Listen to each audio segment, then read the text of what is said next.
Salut à toi, bienvenue dans cette nouvelle vidéo. Aujourd'hui, on va parler d'un réglage qui est hyper important lorsque tu traites tes photos ou même lorsque tu règles ton appareil photo ou ton téléphone. Ce réglage, c'est la température de couleur. Mais alors, qu'est-ce que c'est que la température de couleur? Je suis sûr que tu es curieux, soit tu es photographe, soit tu es vidéaste. Et c'est ça que je vais t'expliquer dans cette vidéo.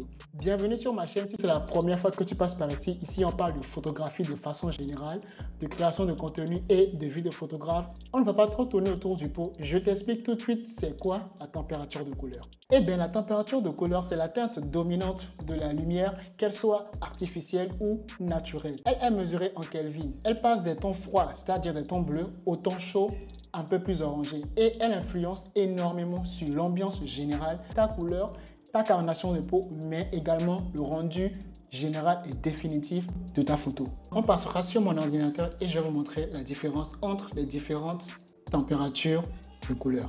Ici, vous voyez que c'est écrit cliché. Ce qui veut dire que sur mon appareil photo, j'ai réglé la température de couleur à 4852 parce que c'est la température de l'image à la prise. Maintenant, pour venir à la température normale qui est le juste milieu entre les temps froids et les temps chauds, on va passer en lumière du jour. Mais ça, ce sont des pré-réglages qu'il y a dans le logiciel et que vous pouvez également retrouver dans vos appareils photo. Lorsqu'on passe en température de jour, vous voyez, c'est très minime, mais il y a déjà un petit changement parce que l'image est un peu plus chaude. Vous voyez, cliché et lumière du jour. D'accord? Et ensuite, lorsqu'on passe par exemple sur le mode ombre, c'est un peu plus chaud. 7001 Kelvin, là on va clairement dans les tons un peu plus chauds. Ensuite, nuageux, 5999 Kelvin, c'est un peu moins chaud. Tungstène, vous voyez, très froid, 3199. Ce qui veut dire que plus la valeur est faible, plus la valeur en Kelvin est faible, plus votre image ira dans les tons froids et plus la valeur en Kelvin est élevée et plus votre image ira dans les tons chauds. Par exemple, 7001 Kelvin, lorsque vous passez en mode ombre et en tungstène, 3199. Et vous avez aussi le mode fluorescent. Si vous avez un éclairage fluorescent, des lumières fluorescentes dans l'espace où vous êtes, vous pouvez également utiliser ce pré-réglage-là pour régler l'impact des tons blancs ou de l'ambiance de tout ce qui est blanc sur ces tons fluorescents-là. Ensuite, vous avez le mode flash. Le mode flash aussi, c'est un mode, plus ou moins par défaut de l'appareil, d'accord? Donc, on va revenir maintenant au mode automatique. Le mode automatique, on va dire, c'est l'ambiance par défaut 5700 Kelvin, c'est ce qui représente le mieux la lumière du jour. Et vous verrez qu'à partir de là, lorsque je coulisse un peu plus vers la droite, ma photo va dans des tons beaucoup plus chauds. Et ça, clairement, ça rentre assez dans les thèmes Afrique, dans les thèmes assez, African Beauty. Voilà, vous avez un peu compris ce que je suis en train de dire. Et à l'opposé, lorsque je vais dans les tons un peu plus froids, c'est-à-dire en dessous de 4000 Kelvin déjà, pardon, vous verrez à présent que la photo est beaucoup plus froide. Après, je ne sais pas si vous aimez ça comme ça, mais moi, personnellement, ce n'est pas trop mon style. Je préfère les tons de photo un peu plus chauds. On peut aussi comprendre que la balance des blancs la plus parfaite n'existe pas parce que c'est vraiment subjectif, ça varie d'un photographe ou d'un créatif à un autre. Donc, tout est une question de goût et de couleur. Mais on est d'accord que lorsque votre balance des blancs ressemble à ça, lorsque votre balance des blancs ressemble à ça, on est d'accord qu'il y a un problème.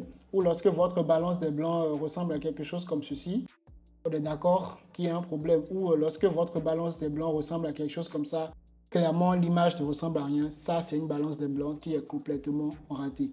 Parce que l'outil pour les nuances aussi joue énormément dans le réglage de votre température de couleur. Donc, soit vous restez dans les tons légèrement bleutés pour pouvoir avoir un rendu quand même assez correct et fidèle à la réalité, soit vous allez dans les tons un peu plus chauds et vous trouvez le style, vous trouvez le juste milieu pour votre rendu ou ce que vous avez envie de faire.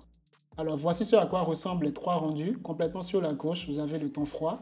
Au milieu, vous avez le temps naturel, c'est-à-dire la lumière du jour, c'est-à-dire le juste milieu entre le chaud et le froid. Et complètement sur la droite, vous avez les tons un peu plus chauds.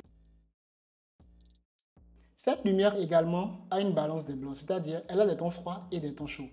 Vous voyez là, actuellement, cette lumière c'est le juste milieu. On va dire à peu près que c'est la température en Kelvin de l'ambiance du soleil en journée. Donc, on va dire approximativement 5200 ou 5600 Kelvin, tout au plus, d'accord?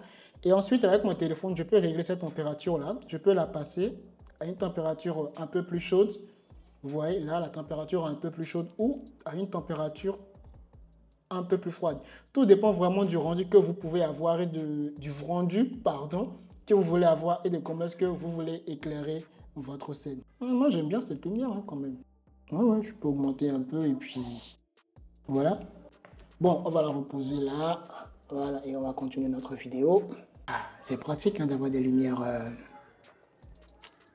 connectées. Bon, nous sommes à la fin de cette vidéo. Si ce tuto t'a été utile, n'hésite pas à le partager, à me mettre un petit like. Ça fait toujours plaisir, c'est toujours bien pour le référencement. Et moi, ça me motive, ça m'aide à continuer dans ce que je fais pour améliorer mon travail, soutenir ma chaîne. Et ça me donne de la force, ça ne te coûte rien. Donc, si tu as aimé ce tuto, dis-le-moi dans les commentaires. N'hésite pas aussi à me dire en commentaire la température de couleur à laquelle tu travailles le plus souvent. Et on se dit à très bientôt pour une prochaine vidéo.